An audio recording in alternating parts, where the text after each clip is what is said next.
Yo, what is going on, guys? Winner Kills here, and welcome to round 3 from my locals this past Saturday. Here we have Tearlaments on the left, same player that was on last round, versus Sky Striker on the right. Gotta say, one of the most dedicated Sky Striker players in our area, Mr. Charlie. So, yeah, hopefully you guys are going to enjoy this one. We're going to see Tearlaments win die roll here, opting to go first, or Sky Striker might win die roll and opt to go second. You know, wouldn't be surprised with either outcome. Either way, we're going to see the Instant Fusion get things started here for the Kit Kalos, one of the stronger openings. Kit Kalos effect will trigger to go ahead and search the Tearlaments Salic. Basically, a continuous negate by setting off a Tearlament. Really, really strong card. And then we're going to see him activate the effect of Kit Kalos on itself, setting itself off to go ahead and summon Meryl. And we're going to see a hot cheat here for a mill 9. Yeah. Luckily, he didn't mill another name off of that 9th card. He milled 2 Sharon? Was Shaylin. Now Sharon. Yeah, that was a mill 9. Should have been mill 8. 5 from Kit Kalos, 3 from Meryl. A little bit of a misplay there, but it is what it is. Luckily, like I said, he didn't mill a second name off that. Might change things a little bit too much there. But 2 King of the Swamps off that. We're going to see him go for a Millenniumize Restrict here, and using one of those King of the Swamps, which was within the first 8 cards milled. And that's a pretty good card to be able just a hard fusion summon, using one of those King of the Swamps as a Relinquished. Can help play around DD Crow for further plays here. Or things like Ghost Bell, or even things like Skullmeister. We're going to see him normal summon the Rhino Heart here, dumping the Tearlaments Meta Noise effect. Go ahead and add back the Sharon, setting 2, and passing turn there. We know one of the sets to be a copy of Salic. We're going to see Mystic Mind get slapped down here for Sky Striker, normal summoning Ray. Pretty solid opening here for going second. Looks like we'll see if there's a response on the normal summon of Ray. Looks like there will not be. We're going to see him go ahead and link into Hayate. And we'll see him attempt to go battle phase here. Attempt to swing for 15 on attack declaration. We're going to see Salic activate, sending off the Millenniumize to go ahead and negate the Hayate. So he will not be able to attack directly. And we're going to see him just go ahead and link into a Shizuku. His opponent still has more monsters than him, so he's still safe from any monster effects this turn. And the Shizuku will go ahead and go through here in the end phase to go ahead and search out a copy of Engage with 2 other sets there in the back line. We'll see him pass turn. And we'll see what our Tearlaments player can do to kind of rebound out of this Mystic Mine here. He's going to attempt to negate the Shizuku to try to clear his own Tearlaments off the field to get out of this Mystic Mine. We're going to see a Widow Anchor in response. And then we're going to see a Mass Change the second on that Meryl, and going for a Darklaw resolution. That Widow Anchor will get banished. The Shizuku still getting negated, I believe. And then we're going to see him just go ahead and pass turn. Now Darklaw is a continuous effect here. He will not get the effect to rip a card out of the opponent's hand if he does search, but it is still, okay, never mind there's a Darkler, but, you know, I was going to say, if he didn't have a way to turn off this Darklaw, you know, the banish effect of Darklaw will still go ahead and just apply, even under Mystic Mind, because it does not activate. But he does have to slap down the Dark Ruler so we can get around that. So we can go ahead and resolve the Engage here without losing it to the banish zone, to the Darklaw. So we're going to see him activate the Engage, go ahead and search out a copy of the Sky Striker Mecha Shark Cannon. Searchable DD Crow here, pretty good heads-up card to have in this matchup. We're going to see him go ahead and link off the Shizuku to see what he's going to go ahead and summon here. Could go for a Kagari. He won't be able to. Well, he can use the Kagari. Because, yeah, he has less monsters. So he can activate monster effects here if he so desires. But he does have to worry about the Salic. And Salic will trade with the Kagari. Now, both players controlling the same amount of monsters. Salic putting in a lot of work here to clear his own monsters off the field, being a continuous trap. You know, clearing things off, getting it down to 1 monster apiece. Then we're going to see our Sky Striker player commit the normal summon of Effect Veiler. Wonder why, going for Halqifibrax effect here to go ahead and summon out a tuner from the deck, going for another ulti Effect Veiler. Gotta love to see it. Going for now the, completely forgetting her name, Celine, that's what it is, Celine access code, forgot about that for a second. Now going to activate Celine to bring back the Veiler. playing into this Mystic Mine here really, really well, like Sky Striker typically does, going for access code. And I imagine we'll see him use access code effect to go ahead and target the Selene in the graveyard. And I guess he doesn't want to use the on-field effect here to banish the access code, because that would actually end up turning off. Well, that would put Mystic Mine, like, on him. So he doesn't want to clear the Dark Law there probably with it, but he will clear the Salic. That is unfortunately going to give his opponent a free card here, because a Salic does have a graveyard effect, much like Meta Noise does. Meta Noise, I think, adds back from the grave, and Salic adds from the deck, so he's going to go ahead and search out a copy of Havnus. And end phase, he's not even going to bother using that pop effect of Dark Law, because, you know, you kind of want the Mystic Mine to get off the board. You don't want it to start, you know, working against you. So we're going to see him just pass turn there with a Dark Law on field and a 5300 access code with 2 sets. And looks like he does have Sharon. I think it looks like a Beast, something else, and we know the Havnus is in hand as well. We're going to see him activate Sharon, discarding the Beast, and milling a Havnus, a Nibiru, and a Called by the Grave, so he does now have access to wind it if he so chooses to go for it. And the other card in hand is a Polymerization. It looks like we're going to see that Shark Cannon on the Havnus. Will not opt to special summon it to his side of the field, but he'll just go ahead and banish it, again, acting like a DD Crow here to make it so that Fusion Summon effect does not resolve. He's still going to draw one off of Beast, though. Really nice. I think drawing into a copy of Ash there. Now we're going to see him just activate Polymerization outright, fusing off with the Sharon and the Havnus to go ahead and summon probably Kit Kalos here. And then he will get Sharon effect, and he will get the Kit Kalos effect. He will not get Havnus, since I think he already attempted to use that effect to Fusion Summon here. Another important thing you have to kind of remember when you're playing against this Tearlament deck is you have to really keep track of which names they've used to Fusion Summon and which names they haven't. Because, you know, it's easy to remember, like, because Sharon has an effect outside of Fusion Summoning, Meryl has an effect outside of Fusion Summoning, Havnus has an effect outside of Fusion Summoning, and sometimes you can get it mixed up, right? Yeah, really easy to do. There is a second Shark Cannon in the back line. That's going to go ahead and trade with the Sharon, and will activate the effect of the Kit Kalos. Will still resolve here, dumping Meryl. Now Meryl effect to go ahead and Fusion Summon with the Rhino Heart that is chilling in the graveyard, the Kit Kalos, and the Meryl to go ahead and go for the Kaleido Heart here, and then Kaleido Heart effect to go ahead and get rid of the access code, bounce it back to the extra deck, and then swing in for 3k, 24, and 23, just shy of game here, putting his opponent down to 300 life points. But he does have to play through a Dark Law here, which is still sticking around, and is probably going to prove to be just maybe a little too much here to try and play through off of just this little cards. But outside of that, no other known interruptions. I mean, I think there is an Ash in hand, actually, for our Tearlament player right now. So he does have to play through Dark Law plus Ash being on this little cards on a 1-turn clock. And I think there is a Ray or a Rose in hand. And I think Ray is still in graveyard, but this is kind of a dangerous game to try and play right now under Dark Law, because he could start losing a lot of cards and losing them very, very fast. There's that Starlight Rose, normal summoning it to the board. And checking all of his options right now. Hayate not looking too strong, because whatever he sends will get banished. And then realizing it's probably not worth it to keep playing that out there, as he does not have a way to break that board. We're into game 2. Tearlament's up 1-0 over Sky Striker. We're seeing Tearlament go first here in game 2, setting 1 and passing. Sky Striker probably opting to go second here in game 2. We're going to see his opponent again just set 1 and pass. We're going to see him lead with the Hornet Drones, linking that beautiful token into Hayate. Hayate will attack, using that battle phase as a resource, as Sky Striker often does. Hence why the deck really likes to go second. Get full value out of the Hayate. Hayate will go ahead and dump a Ray here. Getting access to Ray, of course, very, very crucial before Dark Law hits the field. And then we're going to see main phase 2, link off the Hayate into Shizuku, setting 1. And end phase, Shizuku will fire here to go ahead and add a copy of Engage and a Strap 4 next turn.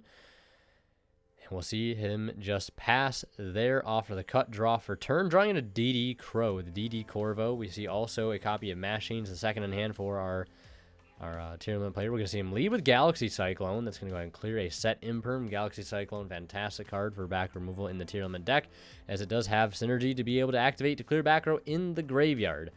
but it can only clear face-up spells and traps, so I guess it's really good because it can out mines and floodgates. And, you know, in hand, it's just clears and trades with things like imperms and who knows what else. So we're going to see him activate Sharon. Sharon's going to go ahead and discard. And then milling 3. Milling Havenous Beast and Pellerino, getting the draw off Beast, and then going ahead and fusion summoning for a copy of Winda here off of the Havenous. Now, Ray is still in Grave. And if he attacks over the Shizuku, it'll trigger Ray, but that's his only special summon that he gets. Then he can just attack over the Ray, and then he doesn't get any extra bodies off of that. Discarding the DD Crow, though, makes... Yeah, I was going to say, discarding the DD Crow makes me think that he has another way to deal with the Ray, and that's going to be Call by the Grave, so really, really solid card to have there. He's going to attack over the Shizuku with a Sharon, and then 2200 direct with the Winda, putting his opponent down to 56, setting Mass Change the second. Really, really good spot here for the Tearlament deck right now. Winda, plus potentially access to Darklaw, looking almost unbeatable. We're going to see him chain. Discarding a Bell here. Chain. Mass Change the second. I feel like you get rid of the Sharon here and keep the Winda. But yeah, I feel like you just keep the Winda. Like, I don't know. Like, I feel like you keep the Winda. I feel like that's maybe the only thing in this play line here that doesn't make a lot of sense, because if he gets rid of the Sharon, he can summon out Darklaw, still keep the Winda, and then activate Sharon effect to try and fusion summon again. And then his opponent loses his engage. Sure, he still gets access to Ray. I mean, he could get Widow Anchor to, like, stop the Winda. But then, you know, he has to worry about it surviving the Darklaw. He has a lot of cards in hand. See him rip a card, and it's a triple tactics talent. That's kind of insane. I see Skullmeister in hand as well. I don't know. I feel like you just keep the Winda too. Like, I don't know. I feel like you definitely don't need to keep Sharon on field. I feel like keeping Sharon on field isn't really adding a whole lot to the board right now. We're going to see him slap down Area 0, activate Area 0, and chain Ray. We're going to see him chain Havenous. Havenous will summon a Mill 3, hitting a Meryl. And then we're going to see him go for a Kagari. And then Mill 3 off of the Area 0, taking a Shark Cannon there. And then we're going to see Meryl activate on a new chain. I guess he didn't want his own Winda to stop him from playing on his turn. And technically, he could make another Winda right now by putting the Winda back into the extra deck. I think he does play 2. I know he does play 2. So he could summon out another Winda here, or he could go for Kit Kalos. A lot of options on the table here for Tearlament right now. But, again, I don't know. I feel like... I don't know. What do you guys think? Think keeping the Winda would have been the right play? I don't know. Let me know what you guys think. So we're going to see him activate the Shark Cannon, getting rid of the Meryl to prevent him from fusion summoning again. And then we're going to see his opponent now follow up with a Hornet Drones to get Token, link off Token and Kagari into Zeke. The Zeke effect to go ahead and get rid of the Darklaw. And then we're going to see Zeke effect to send off the Area 0 to boost itself by 1,000. Area 0 effect to go ahead and special summon out a pilot from the deck, getting Ray. Since I don't think he has Ray access now that he's lost a Ray or 2 to the Darklaw. So it's a 2,500 Zeke. And that Sharon is at 1,800. Havenous does have... It's such a weird name, Havenous. Very, very weird name. I think Hofenus was a much better name in the OCG. Don't know why they change these names the way they do sometimes. Like the Rika field spell. Rika Arrival to Rika Con-Con. I almost like Con-Con a little bit better, I guess. Arrival also sounds really cool. We're going to see battle phase. Clear everything. One nice thing about the Tearlaments is that they only get their effects when they're sent to the graveyard via card effect. And not just whenever period. That would be insane if it was whenever, like the Burning Abyss monsters. But using the battle phase as a tool here yet again to get these cards off the field and keep him from fusion summoning. We're going to see him end phase Shizuku. Go ahead and add a Widow Anchor. He'll also get the Darklaw back now from the Zeke. That's right, he's back and total menace right now. Tearlament unable to play this turn, so we're seeing him pass turn there. Unfortunate. But his opponent does have a monster in the main monster, which could be somewhat problematic. But he could use Zeke effect again here to even just get rid of the Shizuku to boost itself up by 1,000 again. And I'm not sure if Zeke is a like an effect that stacks. I don't know. I don't know if it just gains until the end of the turn. Once per turn, you can target one other card you control. This card gains 1,000 attack, then send the target card to the graveyard. So yeah, it does continue to gain. So that would have been a 3,500 Zeke, getting over the Dark Law for 11, and then linking off the Zeke into Shizuku, setting to end phase Shizuku to go ahead and grab that Shark Cannon, keep that thing strapped, to go ahead and make sure that, make it much harder for his opponent to fusion summon. And we're going to see him just pass turn there. We'll see if Tearlament has a way to play. He does have a Harvey's Feather Duster, clearing a Anchor and Imperm, passing turn, setting one. And we'll see what the Sky Striker player is going to do now. We're going to see him link off the Shizuku into Hayate, swing for 15 here, slowly trying to close this game out. Hayate will send multi-roll. We'll see him link the Hayate into Kagari. Kagari effect, add back the multi-roll, activate multi-roll, set one, and main phase 2. We'll already use the battle phase here, but I don't think he has any Shizukus left, so we're just going to see him pass turn there. Might just be completely out of Shizukus. We're going to see him activate the Galaxy Cyclone in the grave to pop the multi-roll. And then we're going to see him Valor the Meryl, chaining Salic, sending off the Meryl's cost to negate the Kagari. He'll still mill 3 here. Not hitting anything, but the Meryl was still sent to the graveyard via card effect, and he's got a Skullmeister for it. Really strong. And now we're going to go ahead and see him activate Fusion Substitute to attempt to put back Dark Law, draw a card, but he does have the Shark Cannon to stop it. I'm assuming Fusion Sub has to put the card back to the extra deck to actually successfully resolve. It's been a very long time since I've read the card. But he still does have Salic up. And he just needs a way to close this game out as soon as possible. Kagari isn't big enough on its own, I don't think, to go ahead and deal the damage it needs to. We're just going to see him go ahead and link into Kaina and then into Kagari to get back the Shark Cannon. And just going to normal summon Bell. And that's just Selena access code right there. And we're into a Game 3 Sky Striker, tying it up, bringing it to a Game 3 situation, guys. Shoutouts to Imperium Duelist. Link below, as well as my discount code. And if you guys are buying anything on TCG Player, don't forget to check out my affiliate link I have to the site down in the description as well.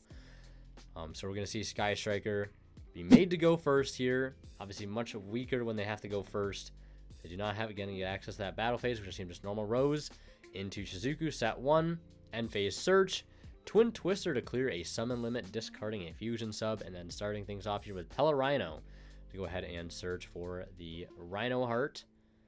Gotta love to see them not having access to Ray. It's going to make things a lot easier when trying to go into this board. You don't have to worry about the float effect. We're going to see him normal summon the Rhino, sending the Havanus, and then we're going to see you get hit with a Skullmeister, so that'll prevent him from fusion summoning. Now, the Rhino Heart normally is at 15, but Pella Rhino gives all tiers and fusions a 500 attack boost, so we'll be able to run over the Shizuku for 500. And then we're going to see him pass turn, dropping a Mystic Mine, activating Engage. So we go ahead and insulate himself from a Ash Blossom on that Engage, because an Ash on that Engage in this situation might really hurt. So it's basically just acting as like a pseudo way to block hand traps, at least in that one specific interaction. We're going to see him normal summon Ray, link into Kagari, Kagari effect, go ahead and add back the Engage. Then we see him Engage again. Does not have a hand trap for it here though. So you can go ahead and search out another Sky Striker spell. Going to go for multi-roll. And then we'll probably see him go into Hayate. Yep, Hayate will swing for 15. Hayate effect, go ahead and send. Don't think he has Ray access yet. We're going to see him dump Area 0. And then we're going to see him just go ahead and link the Hayate into Shizuku, activate the multi-roll, end phase, effect of Shizuku. Go ahead and grab Shark Cannon. Shark Cannon will activate to go ahead and banish the Havanus. And then multi-roll will set the Shark Cannon. And then go ahead and pass turn there. Okay, so he already has Ray access. Otherwise, I'm very confused as to why I didn't send the Ray off of the Hayate, but that makes much more sense. So we're just going to see his opponent set 1, pass turn. Not able to play right now. Very unfortunate. Rhino and Rhinoheart both on summon effects. They're not like recurring effects, so not able to do anything with those this turn. We're going to see him activate Terraforming to grab Mystic Mine in case things get out of, a little out of control. Could come in very, very clutch if his opponent decides to start playing on his turn. He could use that to just basically stop him outright and just keep playing with his 1-link monster and just search a bunch of advantage and interruptions. We're going to see him go for Kagari, and then we're going to see a Twin Twister here on the multi-roll and the other set, which I think was reset off the multi-roll, so it will get banished when it leaves the field. And multi-roll going is also going to hurt quite a bit as well. See him activate the Engage. Go ahead and search out another Shark Cannon. Just keep searching that DD Crow. Keep his opponent off fusion summoning. Pretty decent matchup here for Sky Striker. Now, same can't be said for the other new deck of the format, Sprite. The Sky Striker deck seems to have a very, very hard matchup against that deck, specifically because of the gigantic Sprite, preventing Ray from coming out. Very, very strong interaction. Battle phase, we're seeing him crash the Rhinoheart and the Kagari since they're both at 2k. And then link into the Shizuku main phase 2, search the Widow in the end phase. And we're going to see Tear scoop it up there. We're going to see Sky Striker take it 2-1. Yeah, pretty interesting matchup there. Hope you guys enjoyed. And last but not least, a huge shout out goes to our Divine Level channel members, who are Twitter 0226, Pony Start, Cadillacs84, Justin Lamb, HC8 Cyber, and Mango. Thank you guys so much as always for your extremely kind and generous support of this channel.